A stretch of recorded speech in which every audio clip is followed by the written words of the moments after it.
Всім привіт! Як думаєте, чи принесла війна щось хороше в наше життя? Якщо чесно, про таке складно мені було говорити і думати. Звичайно, ми зрозуміли вже, що війна – це біль, страждання, сльози. Але війна також принесла позитивні зміни. Сьогодні я б хотіла поділитися, які позитивні зміни бачу у своєму житті, в своїй сім'ї, на рівні держави та на рівні світу. Тому давайте починати. Я почну з простішого, з досвіду моєї сім'ї. Чесно сказати, я не була раніше суперкрутою, шанобливою донькою. Могла часто не дзвонити рідним додому, або ж коли мама дзвонить, інколи не брала слухавку, тому що була зайнята. Але цей болючий досвід, коли я не могла дозвонитися моїм рідним декілька днів, бо вони були під обстрілами в Чернігові, показав мені цінність хоча б того, що я можу просто почути їх голос. Другий момент. У мене є молодший брат, йому 13. І вже в такому віці він дізнався, що таке війна, що таке бути під обстрілами. І я думаю, що цей досвід йому допоможе бути більш сильнішим внутрішньо, більш емоційно стійким, зрілим, здатним до співчуття і переживання через чиєсь горе. Також в такому віці він вже переїхав до іншої країни, слава Богу. І тут він вчиться жити, будувати стосунки з однолітками, і це теж допоможе розширити його кругозір та стати більш гнучким. Я дуже щаслива, що він зараз не в Україні і не під обстрілами. Третій момент. Я думаю, що загалом наші стосунки в сім'ї теж покращились. Мабуть, тому що ми зрозуміли цінність сім'ї. І, знаєте, не було раніше такого, щоб ми втрьох так няшно обіймалися, як показують ото в фільмах. Був такий досвід, коли просто так взяли і обійнялися. І тому внутрішньо відношення змінилося.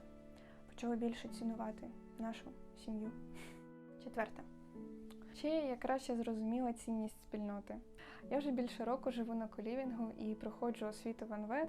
І, звичайно, були різні там зльоти, були напряжонки, було те, що все дістало, все бісило. Але під час війни, сидячи там в підвалі, я зрозуміла цінність спільноти, цінність оточення, особливо якщо це ровесники. Можна поспілкуватися, підтримати один одного, пожартувати. Хоча ми це робили і раніше, але саме під час обстрілів я це набагато краще відчула.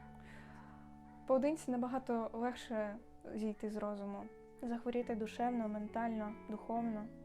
Тому давайте триматися разом. Я правильно сказала? Разом чи разом? Разом. Разом? Да. Господи. Це Маша. Всім разом. Всіх запугала. П'яте. Далі хотіла б замахнутися на рівень держави. Україна крута, з цим ніхто сперечатися не буде. У українців, у нашої влади і у всіх сильний дух. Але чи був такий сильний дух раніше? Чи були ми готові боронити нашу неньку, незважаючи ні на що? Чи готові були ми віддати все, що у нас є? Чи готові були ми віддати наше життя за перемогу, за Україну? Цікаво. Звідки ж таке воно взялось? Якщо у вас є якісь думки, то, будь ласка, пишіть про це в коментарях. 6. На рівні світу.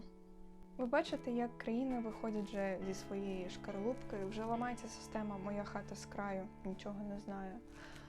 Починають піклуватися і допомагати Україні і, мабуть, вже буде легше допомагати іншим країнам. Країни та люди починають усвідомлювати, що індивідуалізм та егоїзм до щастя не приведуть. Тому можемо побачити, що світ рілі змінюється. Деякі країни змінюють свої правила і доставляють в Україну зброю. Деякі допомагають, незважаючи тому, що це шкодить їх економіці. Тобто відбуваються зміни на рівні світу, і це не може не радувати.